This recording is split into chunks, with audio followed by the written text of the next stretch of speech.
इसका स्कोप देखो, अगर तुम्हारे 300 आए ना, मान लो एग्जाम्पल बता दो 300 आए, तुम्हें ना सिर्फ 30 नंबर बढ़ाना है, 40 नंबर बढ़ाना है। वो कहां से बढ़ेगा? वो आज तुम पेपर को पूरा एनालिसिस करोगे और इस वीडियो के नीचे कमेंट करोगे, मतलब उससे होगा कुछ नहीं, लेकिन एक होगा कि हाँ तुमने ये किया है और तुमने आके बताया टीचर को, ठीक है।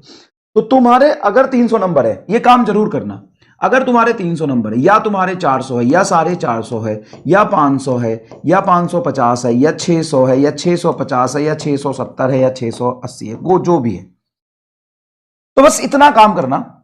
आज दिन में टाइम निकाल के एक बार एनालिसिस करना कि अगर मेरे 300 है तो मैं ये 40 नंबर और कैसे बढ़ा सकता था। अगर 300 है मतलब आपका बायोलॉजी खराब है, 300 तो बायोलॉजी में आते हैं नंबर, तो आपका बायोलॉजी ही खराब है। तो आप बस पहले बायोलॉजी स्ट्रॉन्ग करिए, केमिस्ट्री स्ट्रॉन्ग करिए, फिर आगे की सोचिए। फिजिक्स तो आप सोचिए ही मत, छोड़ दीजिए, अभी छोड़ दीजिए, फिलहाल के लिए छोड़ दीजिए। फिजिक्स के बारे में आप सोचना ही छोड़ दीजिए अगर आपके नंबर 300 आए तो, क्योंकि आइडियली अगर आप नीट में सेलेक्ट होना चाहते हो, टॉप 5000 में भी आना चाहते हो, तो कम से कम 330 आपको बायोलॉजी में स्कोर करना पड़ेगा, और आपके कुल 300 है। तो सोचिए कि बायोलॉजी को कैसे ठीक करें, 40 नंबर कैसे जोड़े। अगर 400 है तो अब 30 नंबर उसमें कैसे जोड़ सकते सोचिए। 450 है तो उसमें 20 नंबर कैसे जोड़ सकते सोचिए। 500 है उसमें 20 नंबर और कैसे जोड़ सकते हैं। 550 है इसमें 20 नंबर और कैसे जोड़ सकते हैं। 600 है या 650 है, 600 के कैटेगरी में है, तो इसमें 10-15 नंबर और कैसे आप जोड़ सकते हैं। बस इतना सोचिए, ज्यादा नहीं। अगर 300 तो 40 नंबर कैसे जुड़ेगा, 400 के रेंज में हो तो 30 नंबर कैसे जुड़ेगा, 450 के रेंज में हो तो 30 नंबर कैसे और जोड़ सकते हो, 500 के रेंज में हो तो 20 नंबर कैसे जुड़ेगा। सर 20 नंबर से सिलेक्शन हो जाएगा क्या? अबे लल्लू, तेरे अभी जितने आ रहे हैं ना, उसमें धीरे धीरे इंप्रूवमेंट होता है। अचानक से आज तुमको वाला दिन का चिराग नहीं मिलेगा, ठीक है। और अगर आपके 300 के राउंड नंबर है तो बायोलॉजी ठीक करिए। अगर आपके 400 450 के राउंड है तो केमिस्ट्री और बायोलॉजी दोनों ठीक करिए, उसके बाद ही सोचिए। अगर आपके नंबर 500 600 के राउंड आ रहे हैं, तब आप बायोलॉजी केमिस्ट्री के बाद फिजिक्स के बारे में सोच सकते हैं। निगेटिव मार्किंग हो रहा है तो कैसे क्या करोगे, कैसे अपनी एक्यूरेसी बढ़ाओगे।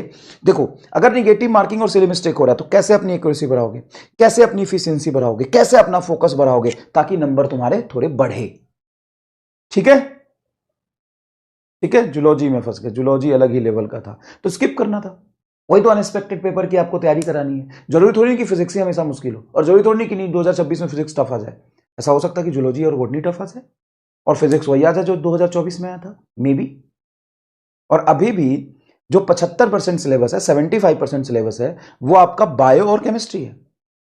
तो इतना पैनिक मत हो जाओ कि अपना जो 75% वेटेज है उसी को भूल गए और सिर्फ फिजिक्स पढ़ रहे हैं। नहीं, अगर आपके 500 के राउंड नंबर आ रहे हैं तो फिजिक्स स्ट्रॉन्ग करने के बारे में आप सोचिए ही नहीं, बिल्कुल भी मत सोचिए फिजिक्स स्ट्रॉन्ग करने के बारे में। अगर 500 से कम नंबर है तो आप केमिस्ट्री और बायोलॉजी स्ट्रॉन्ग करिए, उसके बाद स्कोप बचेगा तो फिजिक्स स्ट्रॉन्ग करिएगा। समझ गए? समझ गए? क्योंकि 50% सिलेबस अभी भी बायोलॉजी के हाथ में है, तो मजाक नहीं है। वहां भी आपके 90 क्वेश्चंस बायोलॉजी के होंगे। 360 नंबर में से आपको 320 330 स्कोर करना है। समझ गए? अगर आप 330 स्कोर कर लोगे, वहां पे आप 130 स्कोर कर लोगे इसमें केमिस्ट्री में, तो कितने हो गए? 330 और 100, 430 और 30, 470-80 नंबर हो गए। उसके बाद आपको फिजिक्स में स्कोर करना, बहुत टफ पेपर है। 100 नंबर भी स्कोर करोगे तो 470 से सीधा 100 नंबर हो गया तुम्हारा 570, 570 पे तो टॉप जीएमसी मिला इस बार।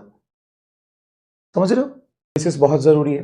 एनालिसिस करके आप देखिए, उसी टेस्ट को एक बार घर पे आके री अटेम्प्ट करिए ना। जो क्वेश्चंस आपसे नहीं हुए थे उसको एक बार देखिए कि क्या प्रॉब्लम है उसमें, क्यों नहीं वहां पे क्लिक किया, क्या रिवीजन नहीं किया ढंग से, या फिर आपने वहां पे सिली मिस्टेक कर दिया। देखो, हर आदमी की गलती करने का पैटर्न अलग अलग होता है। तो एक बार ढंग से घर पे बैठ के आराम से एनालिसिस करिए पेपर का कि कहां पे मेरे से गलती हो रही है ना। रिवीजन कहां पे लैग कर रहा है, रिवीजन में प्रॉब्लम है, क्वेश्चन प्रैक्टिस में प्रॉब्लम है, कैलकुलेशन में प्रॉब्लम है, वहां पे सिली मिस्टेक में प्रॉब्लम है। तो जो भी प्रॉब्लम है उसको घर पे बैठ के आराम से रिजॉल्व करिए।